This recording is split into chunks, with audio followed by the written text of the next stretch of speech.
to act like that this isn't true.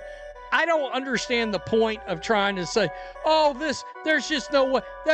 No, there's a thing as far as physicality, athleticism, and look, we watched the... That single reaction right there tells you everything about how explosive this debate has become. Two active NBA players dropped one bold take, and instantly, the entire internet split in half. Some called it pure disrespect. Others said it was just the truth nobody wants to say out loud. Lonzo Ball and Michael Porter Jr. didn't hide behind vague comments either. They went on record claiming they could have dominated the WNBA back in middle school. And the firestorm that erupted afterward? That exposed something way deeper than basketball talent or skill comparisons. It revealed the tension, the ego, the gender wars, and the uncomfortable spotlight that shows exactly where the sports world stands today. Ball says 9th grade Lonzo, would go crazy in the WNBA. Michael Porter Jr. says it's just common sense. Michael Porter Jr., quote, you know what's crazy? Pat Bev said that a WNBA team could beat the bench of a NBA team. I mean, he's on crack. Absolutely on crack.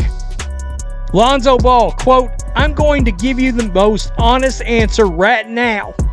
I know. Let's clear up the facts before people start twisting the narrative. Lonzo Ball never said middle school. He was specific, 9th grade. By then he was already over 6 feet tall, throwing down dunks like it was nothing. Michael Porter Jr. took it even further, claiming he could have done it in 8th grade. And here's the part everyone conveniently ignores. MPJ isn't guessing. He isn't theorizing. He has receipts. When Porter was in 7th and 8th grade, he actually practiced on the scout team against his sister's University of Missouri squad, a team that included Sophie Cunningham, who later became a full-time WNBA pro. And Porter says straight up, he was going crazy in those scrimmages. This isn't some fantasy hypothetical cooked up for click. This is firsthand, documented experience from an NBA player who literally competed against future WNBA. No girl in the WNBA is doing that.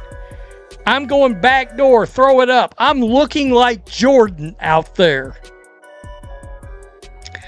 I'm just going to say, and I mean this respectfully, middle school down, I give it to the WNBA. Michael Porter Jr. is going to take it a lot further than this. Quote, I'm probably going with 8th grade because I have real experience doing this. I played my sisters. They played at the university. Now here's where things actually get interesting. Porter drops a line that slices straight through all the noise. A line that should be pure common sense. And the fact that it isn't tells you everything. What he's really pointing at is this strange reality we've created where simply acknowledging measurable, biological differences suddenly becomes controversial. We're talking about basic facts, speed, strength, vertical explosiveness, yet the moment you mention them, it's treated like an attack instead of what it is, data. Just look at the numbers. The average WNBA player is 6 feet tall. Brittany Griner stands at 6 feet 8 inches, one of the tallest to ever play in the league. Common sense these days, right out the window, Michael. I appreciate common sense. I feel sometimes that's a loss a little bit. Lost a little bit? Really? It's been vaporized like the Death Star hit common sense.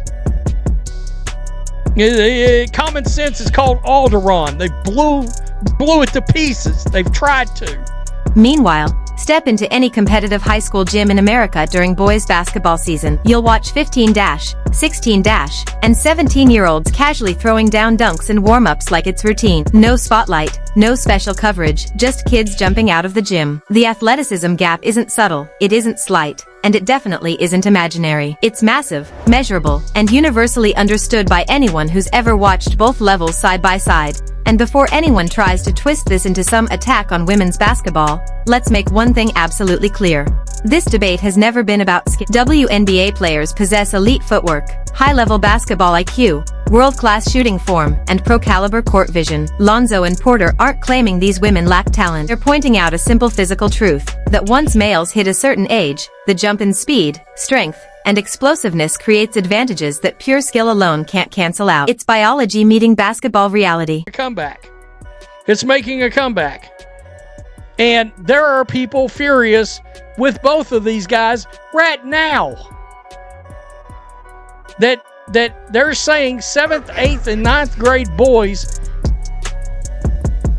would destroy guys that ended up becoming NBA players, that if they went back to themselves as a 7th, 8th, and 9th grade player, they would crush these WNBA players. And Michael Porter Jr. just told you he was playing against WNBA players, including... Here's what makes this moment genuinely significant. These aren't random podcasters chasing clicks, not shock jocks throwing out wild takes for attention. These are professional basketball players who've climbed every level of the sport. Lonzo Ball, the number 2 overall pick in the 2017 NBA draft. Michael Porter Jr., the 14th pick in 2018. And a guy who just put together 7 straight 20-plus point games for the Denver Nuggets. Their basketball credibility isn't up for debate, it's certified, and yet, as expected, their comments lit the internet on fire. One side is calling them disrespectful, questioning why they would even touch this topic, insisting they should be uplifting the women's game instead of comparing it to boys' basketball. The other side is arguing that nothing they said is factually wrong, and that pretending these realities don't exist doesn't help women's basketball. Is 6'8". When's the last time she dunked a basketball? I watch these games and I'm like, Natasha Howard, you can't dunk that ball? Asia Wilson, why ain't you dunking? The difference in athleticism is, I mean, come on. Let's just settle this. Get some of the 9th and 10th graders in a scrimmage against these women. Oh, it'd be ugly.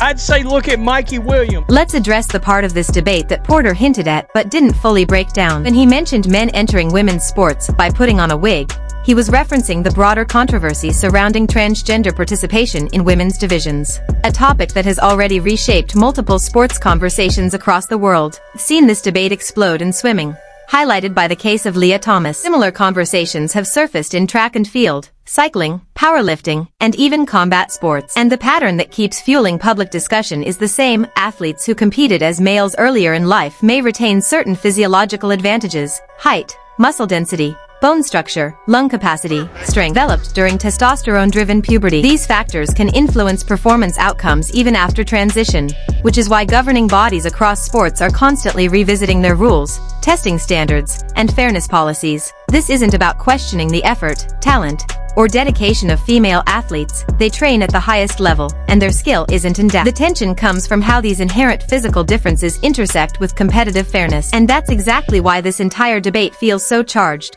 Because if we acknowledge that elite high school boys often match or exceed the athletic profiles of WNBA-level women, then we're also acknowledging that the differences in male and female athletic development are significant enough to impact outcomes at the highest level. And once you admit that, it naturally influences every discussion surrounding sports categories, eligibility rules. LeBron, can you imagine LeBron? Can you imagine LeBron in all this? If they were to ever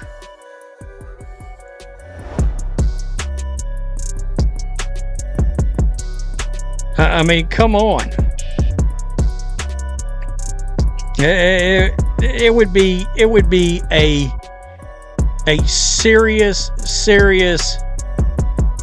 misunderstanding if it ever happened. Now let's talk about what actually happens when you try to have this conversation in public. The reaction to Lonzo and Porter has turned into the perfect case study. Suddenly you've got people calling them delusional, saying they're high, claiming they don't respect women's basketball at all. Then on the other side, you have people pointing out that Patrick Beverley just said a WNBA team could beat an NBA bench unit, and nobody lost their mind over that. No outrage, no think pieces, no viral backlash. The double standard is impossible to miss. When someone overestimates women's basketball compared to men's basketball, it's labeled supportive, empowering, progressive. The moment someone mentions the measurable athletic gap, it gets branded as disrespectful, regressive, or hateful. And here's the irony. Neither extreme actually helps women's basketball grow. Pretending the gap doesn't exist does nothing. Pretending men and women play the same game doesn't elevate the women's side. It just muddies the conversation. Average 50 points over there.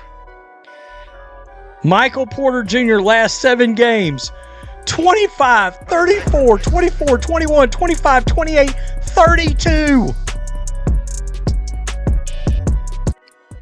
11 rebounds, 5, 4, 6, 11, 9, 6. Steals. He's got 2 7-steal games. It would be a massacre. And I promise you, there will be people that get mad and unsubscribe to the channel because of this. What? You've got to be kidding. Be smart. I saw this and was like, yeah, I'm shooting it. He's 1,000% right. 10,000% right, as that dude said. It would be a disaster class on the WNBA. If you took NBA players and put them in their 8th grade selves, 9th grade selves, and put them in a WNBA game, holy hell, fire and brimstone. Here's what makes this entire controversy so frustrating. The WNBA doesn't need to be compared to the NBA to have value. Women's basketball doesn't need to match men's athleticism to be compelling. The game stands on its own: elite skill, basketball IQ through the roof, team-oriented play, and athletes who've devoted their lives to the craft. Yet somehow, we've created a strange dynamic where simply acknowledging differences is treated like a threat to the legitimacy of women's sports. Take Lonzo Ball in 9th grade. Saying he could dominate the WNBA is treated like an attack, but it's not disrespect, it's biology. A 6-foot-plus teenage boy already dunking, destined to become an NBA player? He would absolutely overwhelm professional women's basketball. That's not controversial. That's not disrespectful. That's reality. And Michael Porter Jr. didn't just theorize about it, he lived it. In 7th and 8th grade, he scrimmaged against college players who would go on to WNBA careers, including Sophie Cunningham. And by his own account, he wasn't struggling, he was dominating. This wasn't speculation or a hot take. This was first-hand experience from someone actually in the middle of the scenario. Think about that. A middle schooler, 13 or 14, on a scout team designed to prep a Division I women's team, simulating their